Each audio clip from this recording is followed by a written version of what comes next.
რა მდგომარეობა გაყიდვების მხრივ უძრავი ქონების ბაზარზე დეველოპერების ნაწილი სახელმწიფოსა და საბანკო სექტორს მათი ბაზრიდან გაძევების მცდელობაში ადანაშაულებს. მენეჯმენტთა ასოციაციის ხელმძღვანელი ირაკლი როსტომაშვილი კიდევ ერთხელ აცხადებს, რომ მთავრობას ერთიანი სტრატეგია შემუშავებული არ აქვს, რის გამოც ქართული დეველოპერული კომპანიები შეგნებულად იჩაგრებიან და გაყიდვების მაჩვენებელიც რეალურად შემცირებული აქვთ.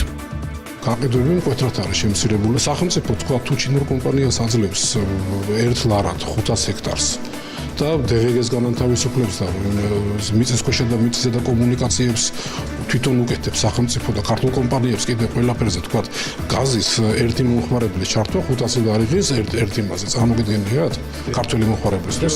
ირაკლი როსტომაშვილისგან განსხვავებით გაყიდვების მაჩვენებლის 25%-იან ზრდაზე საუბრობს დეველოპერული კომპანია არქი ჯგუფის გენერალური დირექტორი ილია წულაიას. განმარტებით უძრავი ქონების ბაზარზე მდგომარეობა ყოველ წელს უმჯობესდება. წულაიას განცხადებით, თუ ყველაფერი ამჟამინდელი ტემპებით გაგრძელდა, უძრავი ქონების ბაზარი 2008 წლის კონდენციებს დაუბრუნდება. შეიძლება ითქვას, რომ შარშანდელ პერიოდს თუ შევადარებთ, გაყიდვების მაჩვენებელი ჩვენ კონკრეტულ შემთხვევაში არანაკლებ 20%-ით არის გაზრდილი. ამან მოგცა ჩვენ ბიძგის სწორედ იმისა, რომ გავზარდოთ ჩვენი მოცულობა, პროექტების მოცულობა, მშენებლობა, ახალი პროექტები და კიდევ უფრო გაზას ვაპირებთ. TV3 სხვა დეველოპერული კომპანიების პოზიციის შემოთავაზებასაც შეეცდება.